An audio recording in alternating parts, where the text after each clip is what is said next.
Right now, though, we were interrupted yesterday by the unfortunate news that Robbie Ross had been traded. Yeah, and so, look, I don't really care. I thought he was pretty half-ass when he was here, and had a nice run there in what seemed to be the second half of his rookie 2013. year. Actually, he had a couple was pretty really good years here. He did. Okay. Yeah, it was last year when things fell apart. But it seemed like he had a half a season that he really was over the top good. And then we expected so much out of him last year. Lefties could not touch him as a rookie. No.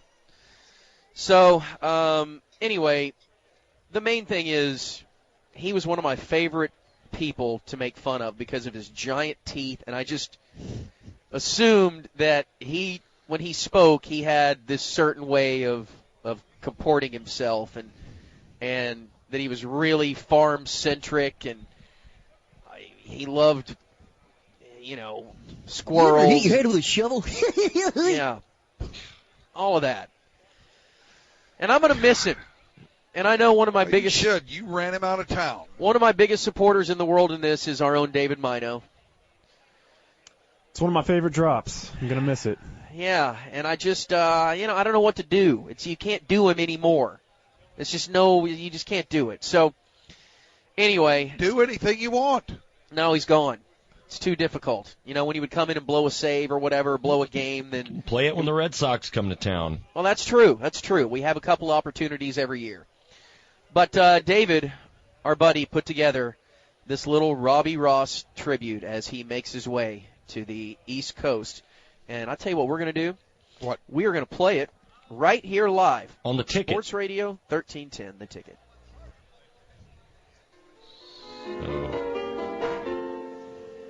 And I'm like, I don't know if I want to go to prom this year. I mean, I'm only a junior. We were cleaning shotgun one time, and I blew my grandma's head off. I've had 4 water chickens. Nobody does it half as good as you. You like beef jerky? Baby, we're in the major leagues. I wasn't looking, but somehow you found me. You ever seen a real booger? A real booger. A real one, yes. I got a giant Jesus on my forearm. His tattoo. You ever husk a corn before?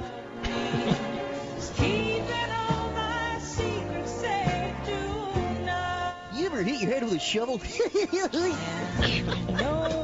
Why would he do that? I don't know. Yeah. Like 1,000,000 miles an hour. What? I killed a squirrel in Georgia.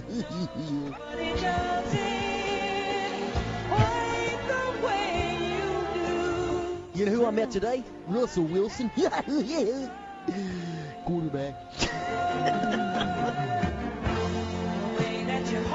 Bad throw. Fired it right wide of first base. You. Animal weighs a whole lot. Animal.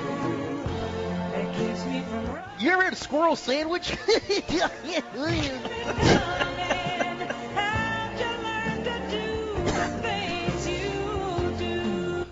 Look, I can fly.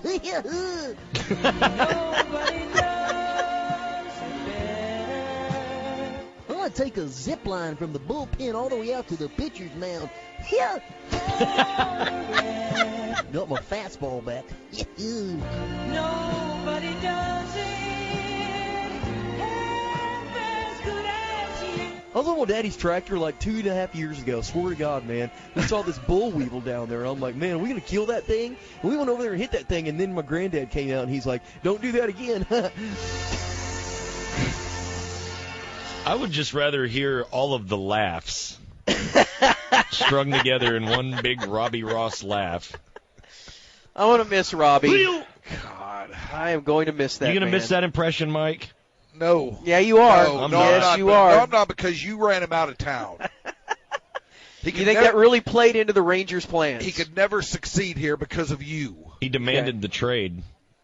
Well, good Yeah, luck. he probably did. Good luck up there. I hope somebody.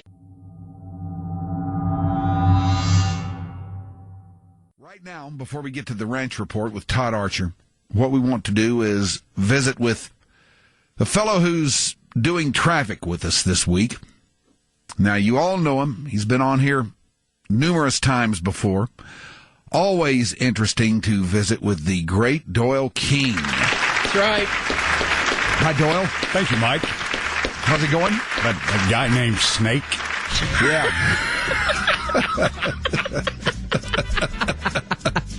That Snake fella.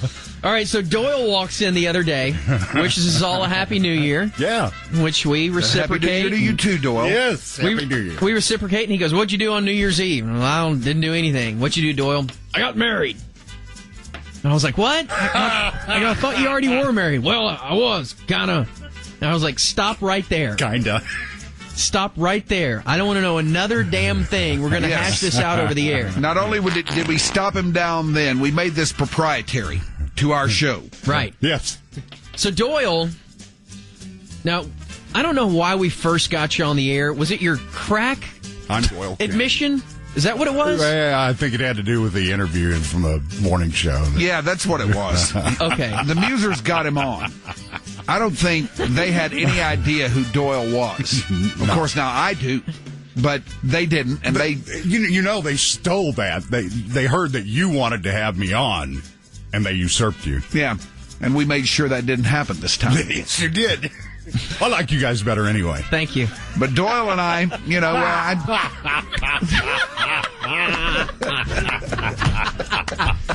Lord. Oh, well, I do. We're better people. Yeah. Flat out. Yeah, Just right better on. guys. You're real. Yeah, we are. anyway, they had him on first, and we got him on, and on we go. We fell in love with him. Yeah. I mean, just about every time he's been in here for a few days, we always get him in here just to see what's going on. He's our own little crack pipe.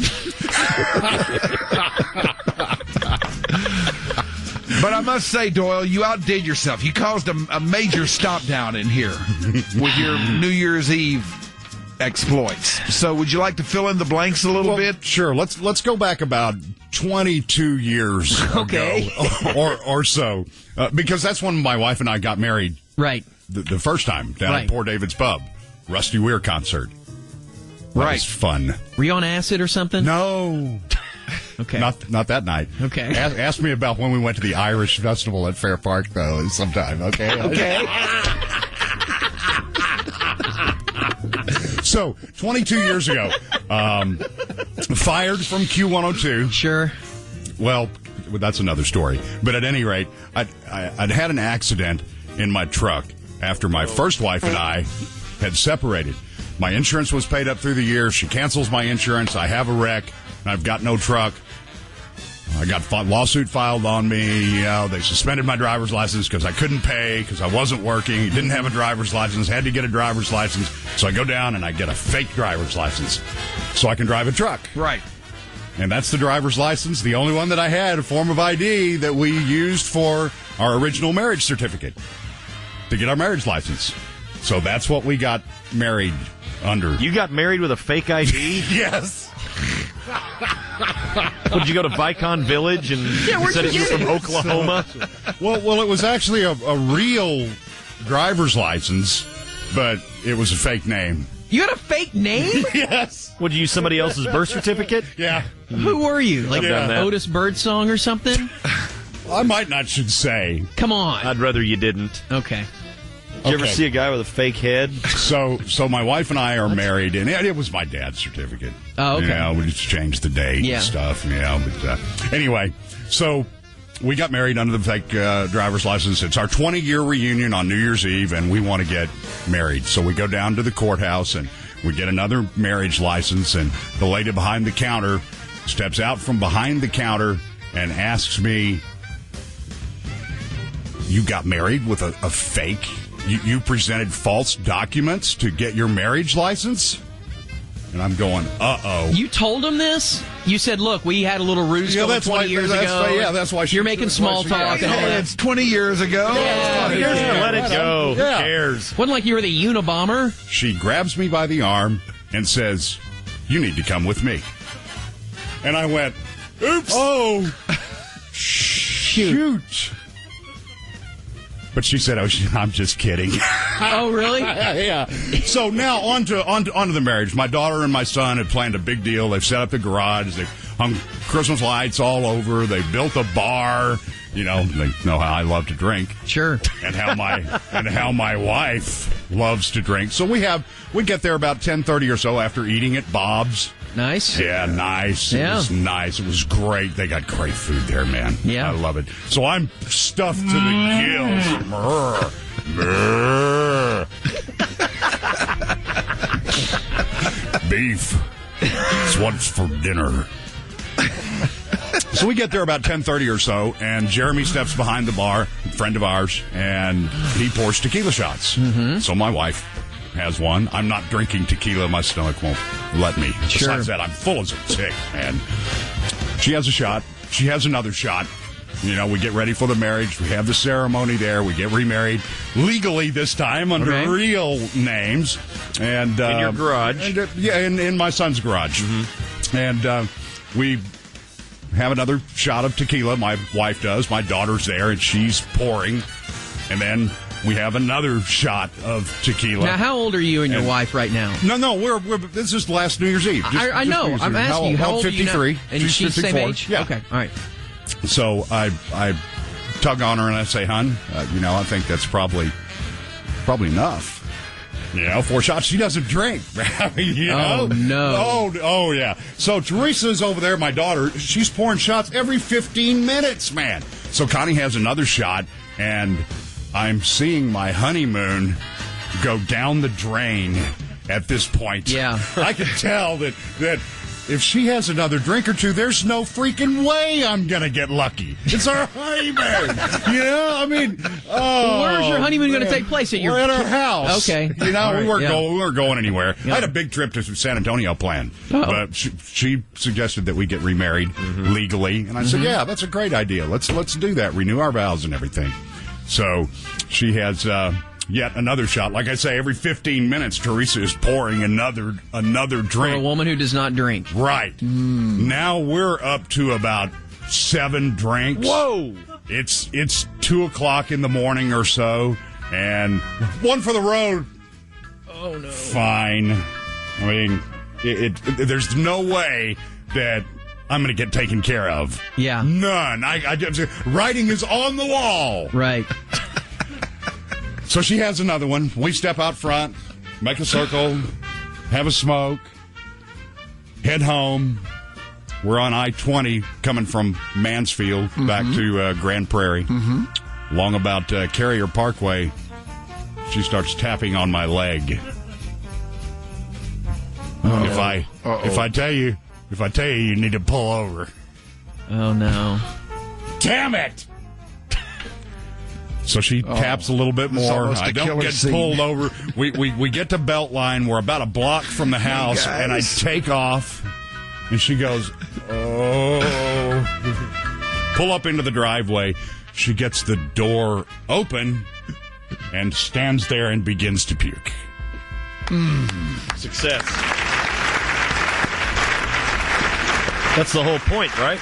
And she pukes. Right. And pukes, and I unload the truck, and I've gone over. Can I get you anything? She's sitting on the driveway puking. No, she's standing, holding the truck door, holding her up, just standing there puking. I'm going, oh, honey. Yeah. I unload all the stuff from the truck, wedding presents and everything, get them in. She's still standing out there. I grab hold of her and say, can you make it in the house? Come on, let's go in the house. You didn't think that this may be your only chance, of her being conscious, maybe use her pants down or something? Good Lord. Have you ever done that? With a puking girl? Oh, snake. Oh.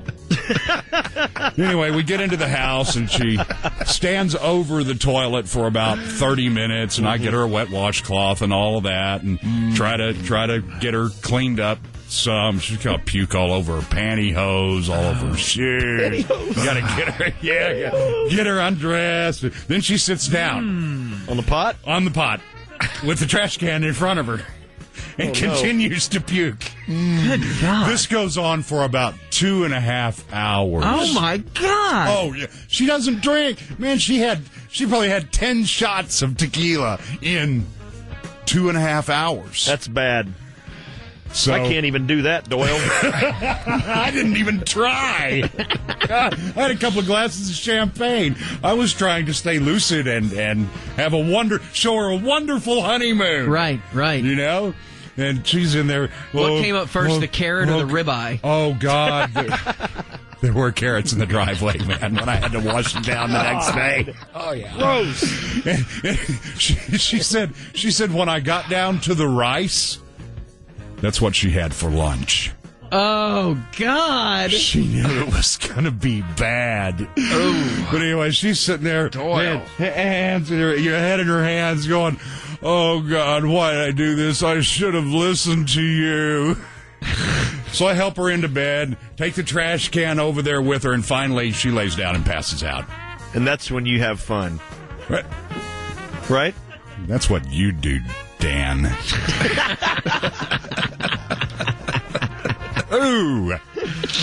Oh, dead fish. So I bet she woke up with a wonderful feeling in her head, didn't she? Oh, it took her a couple of days to get over this. It really did. But that was my wonderful honeymoon and my 20-year marriage. Wow, Doyle. I'm sorry that didn't go any better for you. Yeah, I know, man. I think she owes you one. I think it was on our 10th anniversary that I pulled one of those.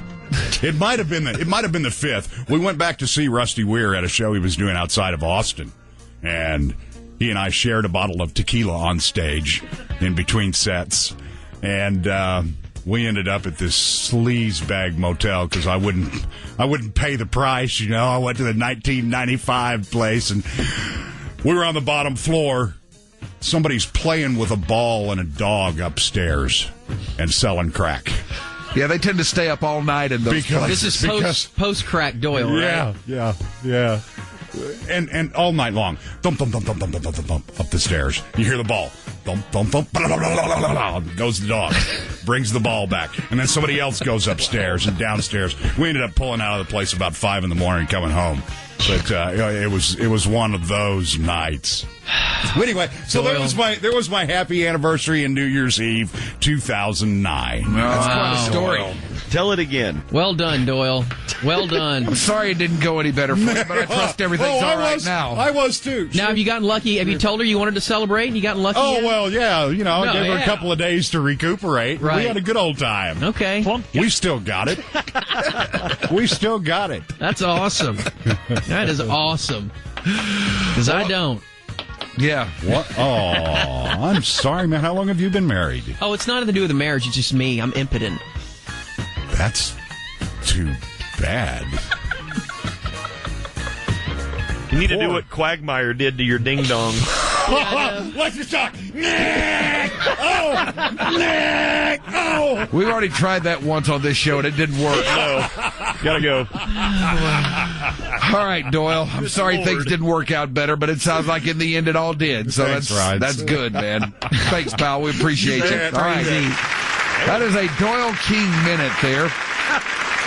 We'll have a Todd Archer minute with the Ranch Report next.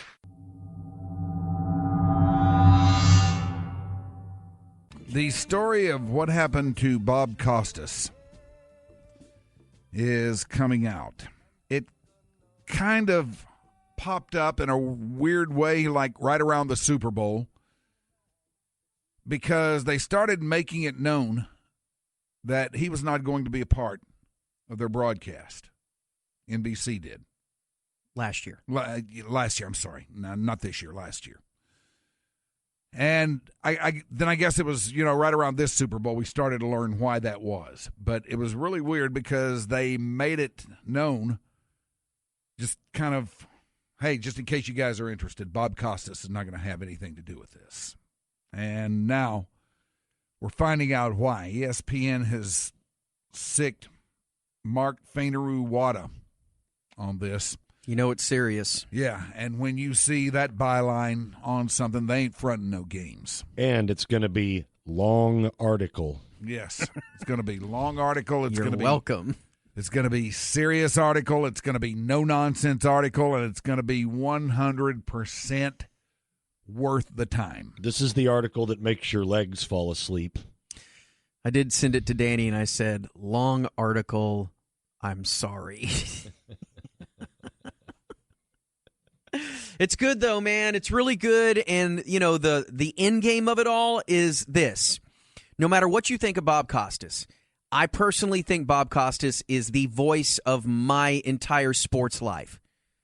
I can pretty much trace any big sports moment back to Bob Costas, calling it from the time that I was about 12 years old all the way through today. He's always been a fixture and a part of my life in the near 50 years that I've been on this planet. And he's been a fixture and a part of mine for the better part of it, too. And not only has he provided that voice, he's done it in a way that is unparalleled in the business. He is so good. He's so eloquent. He's such a natural. He's so smart. He's got such a passion for everything, especially baseball. But he just, to me, epitomizes what a broadcaster is supposed to be. He's at that level. On the Mount Rushmore, in my opinion. Absolutely. One of my real highs here in this game at this radio station was probably about, 3-4 years in or something like that. We were, I think, at Cowboys training camp down in Austin or Wichita Falls or one of those awful places that they used to have him at, and he was there. And we got him to come on with us. And we were doing the show from like a trailer. Or some, I don't know, maybe this wasn't Cowboys training camp. It might have been something else. But I think it was. It was in Austin. But okay, yeah. Then, yeah, we were doing the show from like a trailer, and we got him to come on with us, and he was just tremendous. I mean, he didn't talk down. I mean, we were just a little pissant local radio operation. He had no reason to come on there and treat us with any kind of regard whatsoever, but he did. And had fun with it. Yeah. Yeah, it was awesome. He was just great. Not that I needed any bringing around on the guy at that time, but that made me fan forever.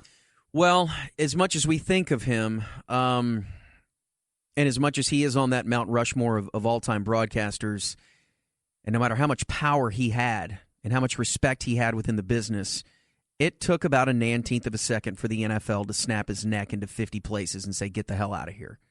And that shows you the power of the NFL. Yup. And it's sickening when you read this, but it doesn't. None of it surprises me, and I don't blame the NFL, and I don't blame NBC, because what's at stake, really, if you want to look at it from a rational standpoint, what was at stake here was a network. Mm-hmm. Because as they lay out in this piece, if you're not attached to football, you don't have a network. Yeah. Nobody did anything wrong here. And what we're talking about, what happened here, is the story came out that the reason that he was not a part of the Super Bowl last year was because he had started talking too much about concussions for the NFL's liking on the heels of that movie that came out, of the concussion movie, of which the aforementioned Mark Fainaru-Wada was a huge part. He and his brother did the research for the thing and wrote the book. It's so weird, but it's the exact same plot line as the 60 Minutes investigation on cigarettes that eventually turned the cigarette industry and the lobbyists upside down, and the one with Russell Crowe in it. What was it called? Forget. But whatever the case, it was basically you had people whistleblowing on the cigarette industry like, hey, by the way, cigarettes are bad. Yeah. And then they bucked back a little bit, and, it became this huge story. And here, ever since, Costas has been talking about concussions. The Insider. Yeah, the Insider. He's been talking about concussions. He's been talking about the link between football and concussions for a long time. This didn't start when the movie Concussion came out. No. He's been doing this for going on a decade, and he's been very outspoken about it, about the link between the two, and about how this sport has turned into it's the ultimate in it's so barbaric, and the end game is that it's affecting people's brains. And, again, he started doing this a decade ago, and then when the movie came out in 2015, he didn't go public with this, but he wanted part of his Sunday Night Football rant. And if you don't know, Costas, every single Sunday night, he would have a little 2-minute, 3-minute essay on the state of the game, something that was picking at him, not them picking at him. Yes, he would editorialize. And he would write these things, and this I didn't know this either, but the genius of Costas is kind of revealed in here. You think that somebody who has to go in front of 25 million people and prepare a 2 or 3 minute essay is going to be working on it all week long, which normal human beings would do. He would do it in the first quarter. He would just start writing his stuff down in the first quarter of what was kind of picking at him, and then he would look at the camera and have it all down. But wasn't he required to run those essays by his bosses? He was not. Okay. He never was. But he decided when he was going to talk about concussions that he would run it past his bosses then. And he said out of respect for them, because he knew what a hot button it was, he was going to send them exactly what he was going to say in this little 2 or 3 minute essay. And as he says, I'll never forget their response. And their response was, it's perfect. Don't even change a comma, but we can't air it. And from that moment on, it was like the spotlight was on him. Mm-hmm. And he said that he was having trouble sleeping at night because he was not able to say anything, that he said this was one of the biggest problems, the biggest issues in all of sport, and they rendered him basically... They neutered him. Completely neutered. And so he went to this journalism symposium at the University of Maryland, and when he was... I guess this symposium was being filmed, and the video went viral, and he started within this, he talked about the link between CTE and the NFL, and went on and on and on and on. And then that video went viral, and he decided, you know what, I need to nip this in the bud and say that this is not an NBC thing or an NFL thing. I need to go on CNN, and I need to explain myself and say, look, this is not something that my network believes in. This is only me. And so then he goes to CNN, and that doubles down. The NFL's like, he keeps talking about it. Mm-hmm. Then he decides to do it one more time. I can't remember what it was on. But anyway, it was 3 times in 3 weeks that he went rogue. He went rogue and started talking about this. And finally, the NFL went to NBC and said, you know what? You want to air our game? Guess who's not going to be a part of it? That guy. The guy that has meant the world to your network, to sports in general. Get him out of here because he's too hot to handle, and we don't want anything taken away from what is our grandest spectacle. And we don't want this guy at halftime or any other time bringing up anything concerning CTE and the link between CTE and professional football. And NBC said, sorry, man. Because also they were in negotiations for the Thursday Night Football contest. Right. And that was really the biggest thing, is that they wanted a piece of that pie. And they couldn't have NBC or the NFL going, well, yeah, we'd love for you guys to do it, but what about that dude? You know, that Bob guy. That old guy that you got hired over there. And yeah, the guy that's been with your network for 40 years. They knew that that was just the type of leverage that the NFL would use against them unless they just said, Bob, you're done. You're gone. And the NFL basically took out Bob Costas. You know, when you look at this, nobody did anything wrong here. Right. You know, Bob Costas was following his own repertorial consciousness and saying what he thought needed to be said, airing what he thought needed to be aired.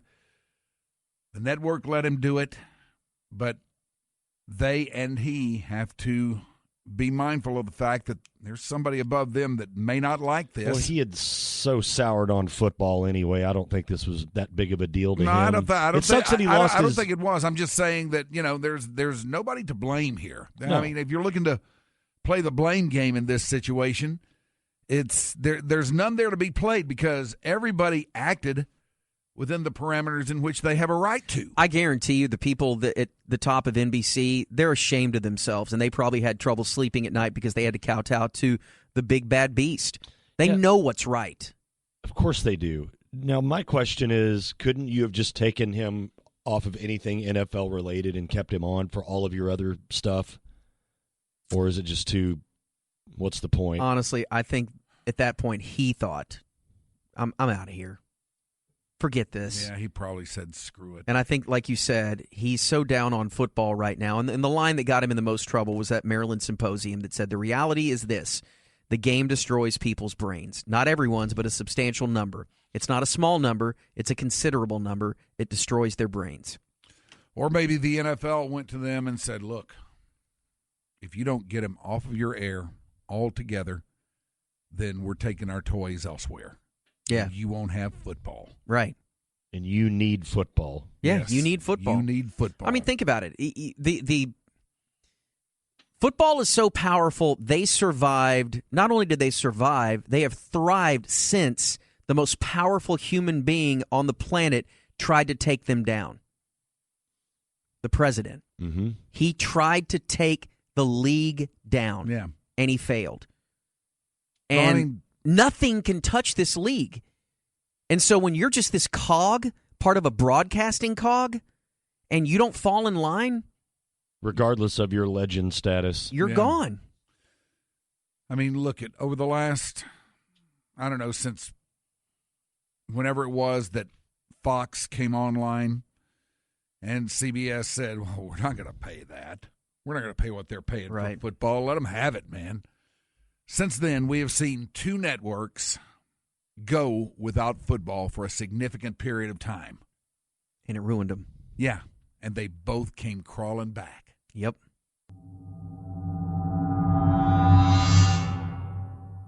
It's really one of the most confusing, confounding things that I can remember concerning any of our local stadiums throughout the years. And, you know, for the longest time, the only stadium in town that we had was, well, we had two, I guess.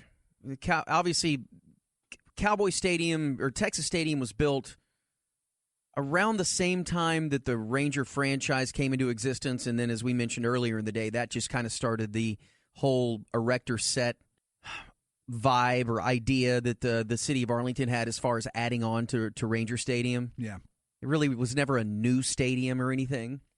It was added on to a few times over the years, but as far as being new, it wasn't even new when they moved in there. I don't recall at any point did Arlington Stadium ever somehow construct some type of luxury suite situation? No. That was before all that. Yeah, I think it did, too. There were suites? Like boxes, private suites? I think there were. There were? Yeah. I thought that was before that became even a thing. I mean, they built the upper deck, and that was the biggest thing that they did. Mm-hmm. Well, there were some suites out there, too.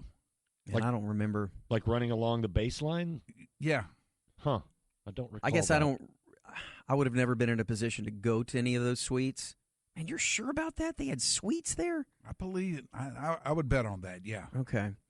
But Let's I don't call Chuck Morgan. He'll know. I don't ever remember he's listening. People bitching. We'll know in a matter of minutes. Good. Like within the construct of Texas Stadium, maybe outside of getting there and traffic, I don't remember people saying much about it. You know, the Rangers Stadium. You didn't know any better. You didn't. And the Rangers Stadium at the time, I certainly didn't know any better as a kid. It was there. You drove to it. It took 15 minutes, and I went to the game, and I didn't think about it. Till I went to another stadium and was like, oh. You guys have this? Wow, my stadium is the biggest piece of junk in the world. But you didn't think about it. Reunion Arena opens up, and it was magical. And, you know, even before the American Airlines Center was built, it was kind of like the ballpark it is now, the Temple is now. I loved Reunion Arena, and, you know, loved it. The reason that they wanted that thing to come down was the aforementioned luxury suites. I'll even say, pound for pound, Reunion Arena is the best stadium arena this area has ever had. It may be, especially with the romanticized vibe and affair that it had with the fans, because it was the loudest place, the loudest arena on the planet. Well, I mean, for most of us, that was where we all grew up watching the game of professional basketball. That's where we grew up watching the game of hockey. and you're kind of drawn to those places. Sure. Well, it also is one of the it most effectively served its dual purpose better than any other arena that I've been into, because concerts sounded incredible there. They really did. They were really good. Had a concert sound good next door. I don't know what it was about that place. I don't either, but it was amazing. It was. That one and Tarrant County, both of those old school 80s arenas were fantastic for sound. But you don't see a lot of complaining next door about, I went to the game and this was what was wrong within the arena. You don't hear a lot about I'm fine with the American Airlines Center. I've never had an issue with it going to a game at all. I think it's been... No, it's fine. I've gotten used to it. It's not as intimate. No. You're not as on top of the action. It's too big. There'll never be another building like Reunion. No, there won't. It's too small. But I'm fine with it for sports, but anytime there's a band that I really want to see and I have to go there to see a concert, I never leave going, man, the sound was perfect. No, you'll never have that. And then out at the new Cowboys Stadium, at AT&T Stadium, there's a million things that people bitch about. It seems like every time they go out there for whatever reason, whether it's the parking or the fact that you can't walk around the stadium, you're kind of quarantined in your own little area. Mm-hmm. The number one thing, though, that people bitch about more than anything else, though, is the sunlight. And really, that's because it doesn't affect you as much as it affects the actual people playing the sport. And that's the weirdest part about it, is that you can bitch and moan all you want about things within certain arenas, but typically that's just fan bitching.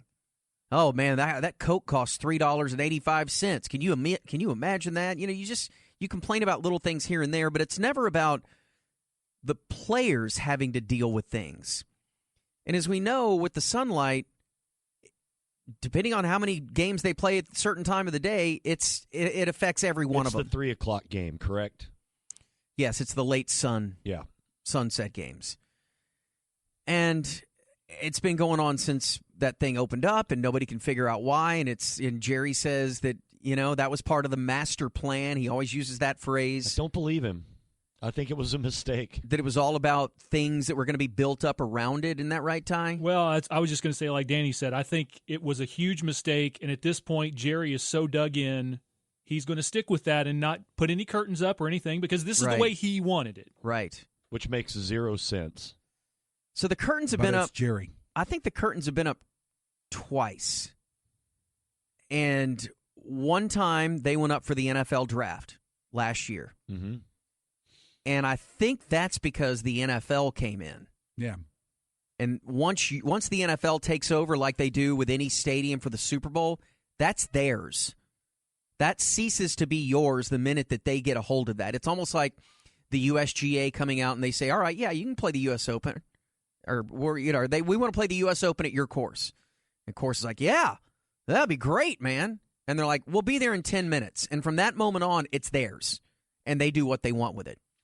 Or sort of like Bud Light taking over the American Hotel. Yes. Yeah, in Atlanta. It changed.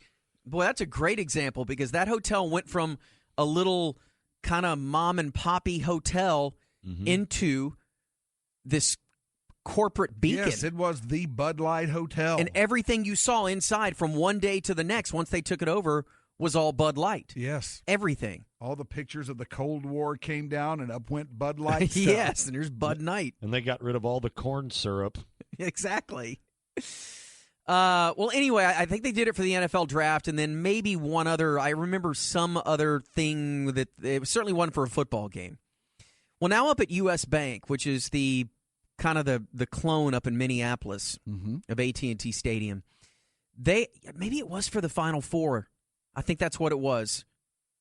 When AT&T Stadium had curtains up, I believe that was the other time. Well, now U.S. Bank says that ahead of the 2019 Final Four, they are spending $4.6 million in heavy gray curtains. They're being installed as a, quote, darkening solution. Okay.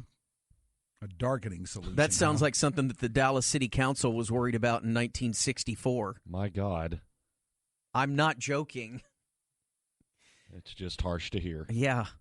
But So they're spending $4.6 million. And here is what their stadium manager, again, I don't know if U.S. Bank is like Cowboys Stadium or AT&T Stadium where it's Jerry Jones and Jerry Jones and Jerry Jones, or if U.S. Bank is some sort of separate city entity. I would imagine it's set up just the same way, that the Vikings and whoever else might have gone in on it own the stadium, and U.S. Bank is the title sponsor. They say that... Or the naming rights holder, not the title sponsor, the naming rights holder. They say that we have to take our biggest asset away, which is the natural light. And they're fine with that. They say it's a good thing, saying this puts us in a great marketing position in getting us ready to sell and host larger events or other events. I'm seeing it is the Minnesota Sports Facilities Authority that owns it officially. That's weird. There's a lot of prestige worldwide in that. Boy, there is. I mean, that's probably some arm of the Vikings in some way. Probably so.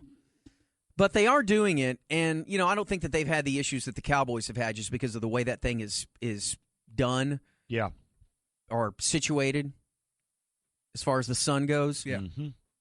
But, man, when you see stories like this and it's like, yeah, of course, we'll do this. We'll sacrifice what we feel is our biggest asset to ensure that we get future events, to ensure that our fans have a better time or whatever the case may be. And the difference being is they're doing it to mask an asset. We would be doing it to mask a hindrance. Right.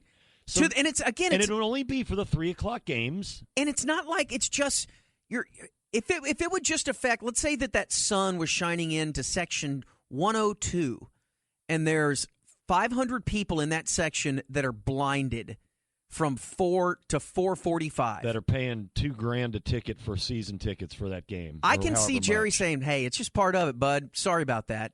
But it's not them; it's the players. And there's no advantage because you got to go both ways. Right. And he still dug in.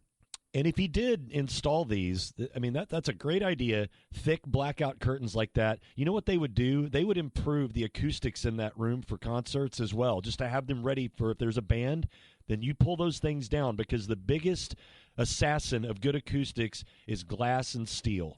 It's funny you mention that because it says in addition to the Final Four, the curtains will be used for all upcoming concerts as a means to improve acoustics. Thank you. And if there is a stadium in the world that sounds worse than AT&T Stadium, I've yet to be in it. Ever. And it's not even just concerts. It's the acoustics within that stadium when you're sitting in there for a game. You got a multi-million-dollar sound system in there, and somebody makes an announcement. It's we were there for that Seattle game, the playoff game, and seriously, that's what it sounded like when they had the 80,000-foot big screen and a presentation going on. It's like, hey, you know what's going on? That's and you're just staring at it like, okay, whatever. It's terrible. Yeah. It is terrible. But we're stuck with it. Yep, it's the way they want it. It's their toy. What are you going to do?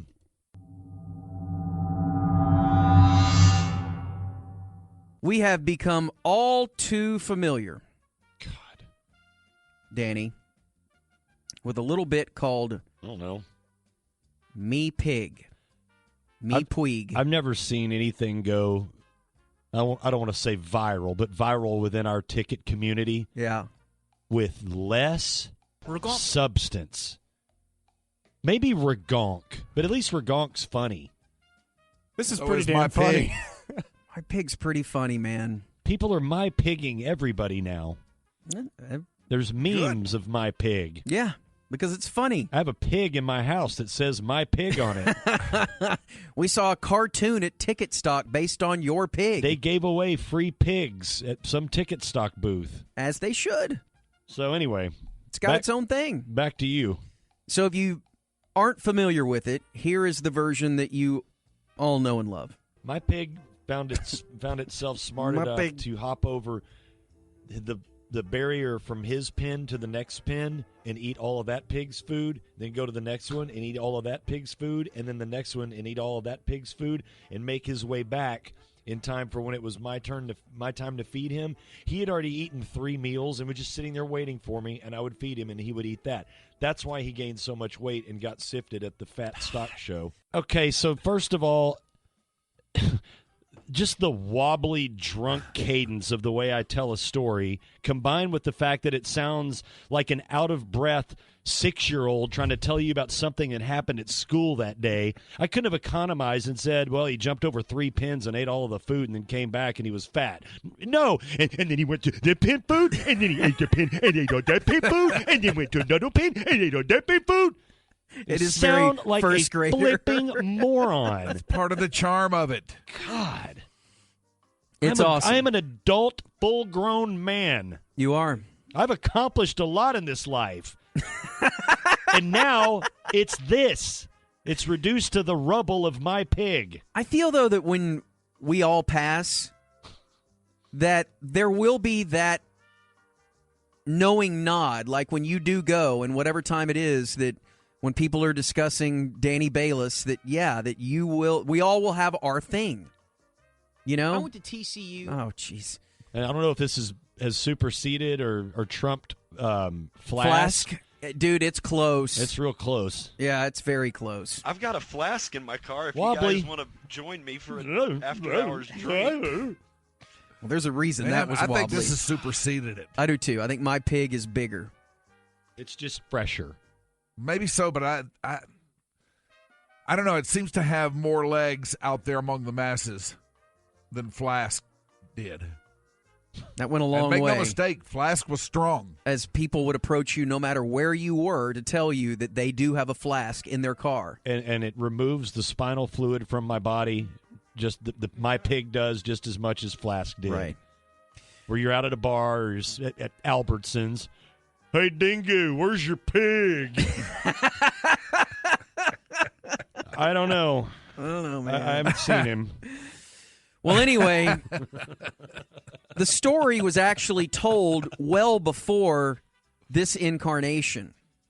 Now, I don't remember. Oh, yeah, this was not the first time we'd heard this. I don't remember this at all. I just remember that telling of the story. No. And again, we've been doing this for 20 years, and so we tend to repeat things every now and then. But at the same time, something that iconic, maybe it's the fact that it's been replayed 50 million times, but I feel like I would remember it. But this story was actually told in 2001? In a real economic, succinct manner, yes. This is probably about 14 years ago. Our guess is around 2004. Yeah, the on-ticket says September 29th of 2004.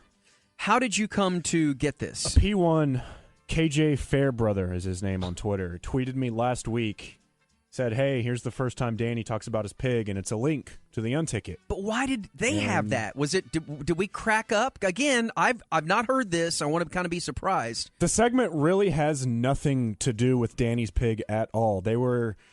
You were talking about somebody pranked you or something, and they put tiny cobra heads on your tire air valves. Yeah, your stems.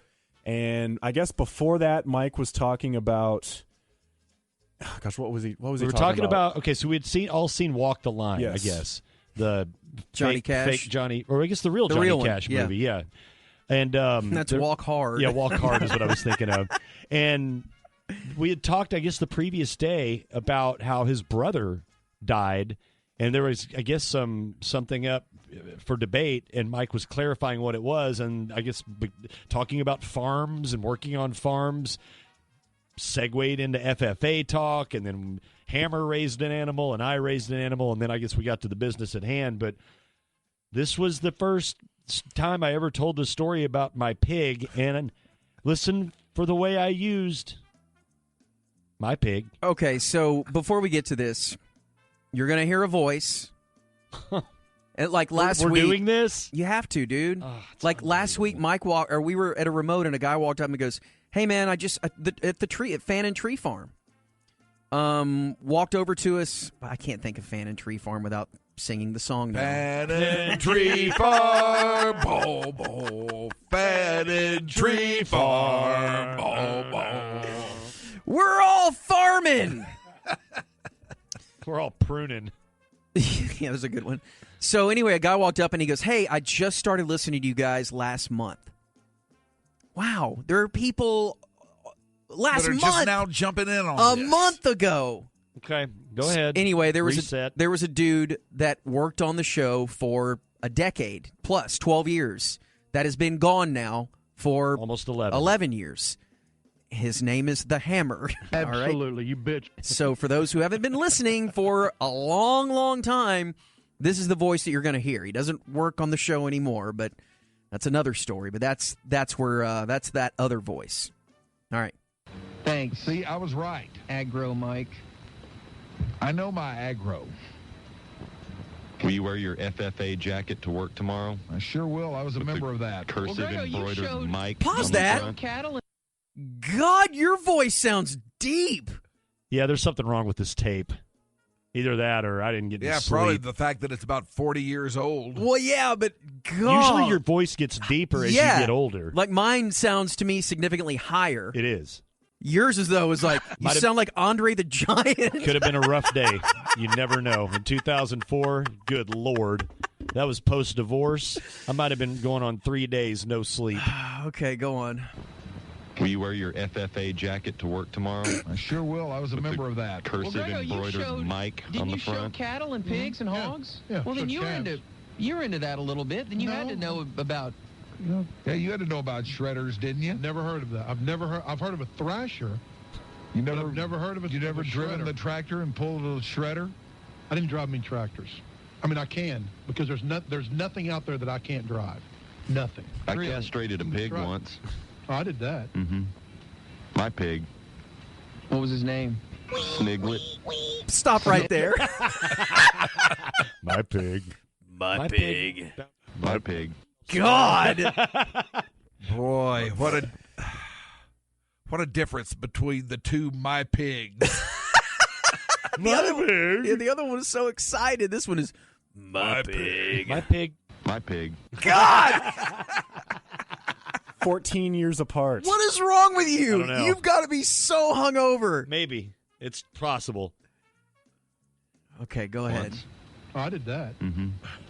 My pig. What was his name? Sniglet. That's a made-up Yeah. name that you just made up. No, it's not. Swear. What was yours? What? Your pig? Didn't you show a pig? Cow. A calf. Calf. Did you have a name for it, or what was it? Cody.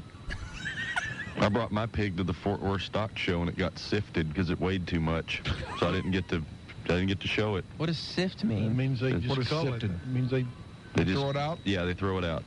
Then you can sell it per pound and make A lot money. of people don't want to buy the sifted stuff, though. My pig was big. Did you keep it or did you sell it? I sold it. God, how do you do that? They cut his head off and made pork out of him. God. I needed the money, dude. I was like a sophomore What'd you in high sell it school. for? That was like $250. Oh, that's a lot. Which generally barely covers your feed bill. Right. I think I made about $67. It's all right. Not bad. Yeah. Wow. And that was it? That was your telling of my pig. We moved on to an entirely different new topic. Boy, I sound laid back. My pig. You really do. Hey, man, this radio thing, no big deal. I'm so good at this. My pig. What was his name? Sounds like me at the zoo. Yeah. Hey, man. My pig. Sniglet. My pig. My pig. God, that's like 8 octaves, dude. It's weird. It is. I don't know why my voice has gotten higher. It should be lower. It is. I'm telling you. Like, we have other audio of you from back then where it's I know. definitely higher. That was a rough day. Either that or you were sick. You had a cold or something like that, which I would like to think that's the case, but probably it's the former. It's probably the... It's trouble. Yeah. It's nothing good. It's trouble.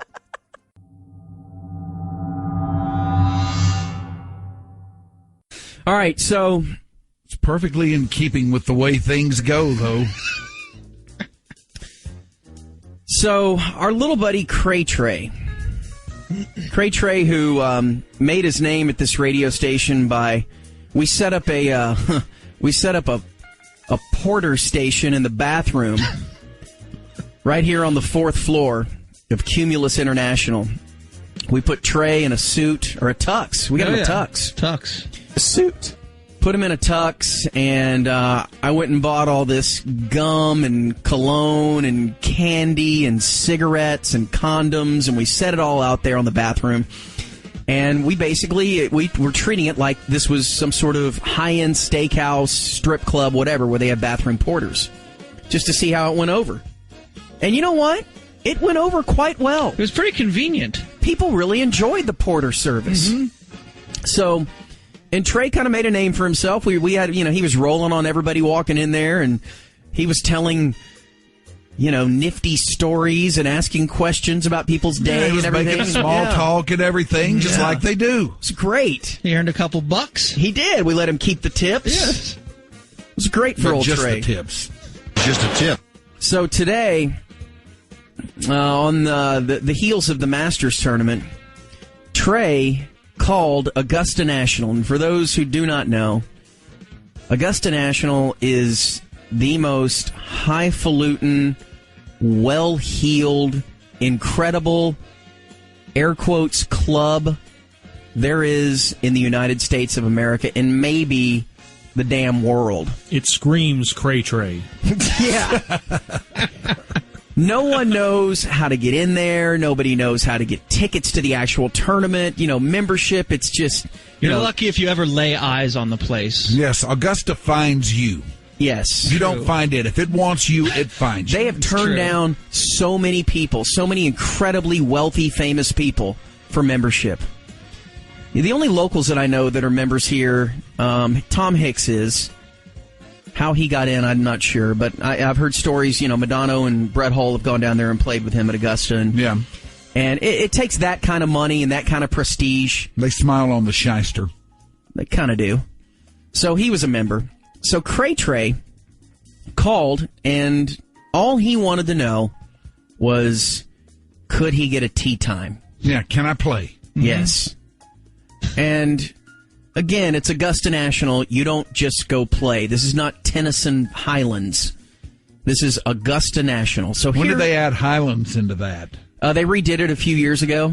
So it's now Tennyson Highlands? Well, one course is the Highlands course. Oh, okay. Yes, it is the refurbished course. It's nice. So here he is. Here's Cray Tray calling Augusta National trying to book a tee time. Good afternoon, Augusta National Golf Club.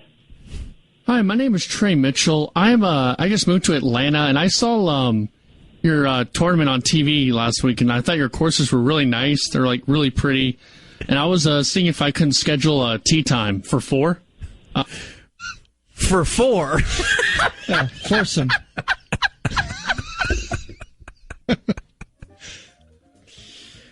For 4. I was seeing if I couldn't schedule a tee time for 4. Preferably morning. Oh, he's making requests now. Before lunch. Yeah, I'm a busy businessman. Preferably morning. I'm sorry, it's a private club. Well, how about just play the back 9 if possible? Preferably, the back 13 looked really cool. I really, I saw it on TV. I thought it'd be a cool course to play. Does this happen out there? Do they get phone calls like this? I bet, we should just listen to it all, but I bet this girl's job is to field similar phone calls to this. You just tell me no one calls that place either doing bits or with the dumbest questions ever? And she is the screener, and 99% of phone calls don't go past her. Right, and her job is to filter all this BS out and stick to the script, which you'll hear she does. Yeah. I'm sorry, it's a private club. So, I guess then how do I get a membership? I'm sorry, it's by invitation only by a member. There should be some, some kind of, way. Okay, we'll discuss it later, I guess. When I'm a member. Skip over. We'll discuss it later. There is no doubt that I'm going to be a member. Yes. So let's clear a few things up. And when I am, he has been totally shut down by her, but we'll discuss it later when I am a member. Moving forward. I guess when I'm a member, Can I? What's the dress code there? Do I need to wear a polo? Do I need to wear can I wear jeans? That information is not disclosed. Okay. Do you have any Twilight specials by any chance? I mean, I could just do a single. Do you know what that is, Mike? A Twilight special? Where you play when the sun's going down? Yeah, the sun's going down, and typically public courses will knock their fee down from 60 to 28 or something, if you can squeeze in 18. Till dark. So here are all these people, just imagine, lined up down Magnolia Lane at 4 o'clock in the afternoon, waiting to get a Twilight time at Augusta. Specials by any chance? I mean, I could just do a single. I don't need to have I don't need to have a foursome. I could just do a single. I mean, if it's BYOB, I don't even need Why would that factor into anything? If it's BYOB, I'm okay. Because my other friends are bringing beer or what? Yeah. He's good with it if the rules are BYOB. He'd still like it, the one. Oh, God. I mean, if it's BYOB, I don't even need to bring the beer, or anything. I just... I'm sorry, it's a private club. Is there anything else? Well, more information, I guess, on how to become a member. Yeah, that information is not disclosed. Okay. Well... Thank you. All right, thank you. All right. Wow. Boy, talk about staying on point. You know what? Dude. This woman is incredibly sweet, clearly. Mm-hmm. So... You can only be a member if another member invites you or refers you, correct? Yeah. Now, once you win the Masters, you're automatically a member. You are, okay? Yeah. So, why not call back and say that you've been referred by a member? Good afternoon, Augusta National Golf Club. Hello, my name is Chip Mulligan III, and I was recently invited by one of your members to be a member of your golf club. I was seeing what I need to go further to become a member and what my locker number would be.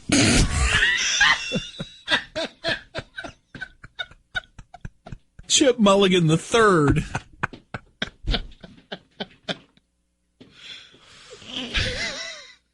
So... What number? Again, presumptuous enough to think that this is all it takes. And by the way, what's my locker number going to be? This is it's just like a 5-second phone call to become a member at Augusta. What's my locker going to be? You like the Cray Tray fake voice? Number would be. Just a moment. Thank you. I swear she's laughing. Yes, sir. And who were you invited by? Jose Maria Olazabal. Okay. And no doubt, she's got to be laughing at this. Jose Maria Olazabal. He's clearly reading it. Yeah, he wrote it phonetically. He didn't know who that was, so Soroy and I had him write it out. Jose Maria Olath. Okay. And when did he invite you? He invited me about a week ago. Okay, well, you would need to speak with someone else about that. Well, then can I please talk to the head of the pro shop, if possible? I mean... Not the head pro, the head of the pro shop. Clearly, Cray Tray does not play golf, yeah. Gay Brewer told me that I could... Okay, wait. Back that up. Gay Brewer? Are you gay? Gay Brewer won this thing when in 68, 69? Yeah. Okay. For those who don't remember, Gay Brewer. He was a local guy, too, wasn't he? Gay? I don't think so. I don't think Gay's from around here. He was, man. Maybe so. Then can I please talk to the head of the pro shop, if possible? I mean, Gay Brewer told me that I could just call you guys directly, and we could get it set up. Just maybe a fax. Fax? Okay, and what's your name? My name is Chip Mulligan III. Hold on one moment. Thank you. Yes, sir. You would have to be invited by one of our members here. But Jose Maria Olazabal invited me. Okay, and what information did he give you when he invited you? He just told me to call this number, and I should... Just call Augusta. That's all you got to do. Just call it, Chip. You just call the front desk at Augusta, and they'll hook you up. He just told me to call this number, and I should, talk to you guys, and you guys would send the information over to my estate. Yes, sir. I'm sorry. He's not one of our members. He assured me he was. No, sir. Well, look, I'm clearly getting nowhere. Can I please talk to the head pro? I'm sorry. You'd have to be invited by one of our members to join here. But Jose Maria Otavo, he told me he was a member. No, sir. I'm sorry. Oh, God. She's so nice. Yep. She's so incredibly sweet, and she basically just brushes him off after that, but... She has to stay on point because she's afraid Hootie Johnson's sending people at her to see if she messes around. She's got to be as good or bad as the person calling. She's got to stay on point. Yeah, she did a great job too. What a sweetheart! She was so sweet. We didn't call her the third time and pretend we were an irate Jose Maria Olazabal. I understand that you have declined my friend Chip Mulligan III. I am one of you. That was phone call number 3, but we didn't think that Cray Trey could pull off the accent. The third one. The second one was so convincing. Yes. Hello. Oh, hello. I'm Chip Mulligan III. Well, there you go. That's pretty good work by him. We're going to get on that course, Corby. Showing usefulness. Someday. One way or another. Someday we will play that course. What if she would have said, well, I have an 8:08 open in the morning? Dude, I'm like, yes, we would be there. 8:08 tomorrow morning. Yes. Yes. Find a way right now. No doubt. Dude, yes. Maybe Gabe Brewer can help.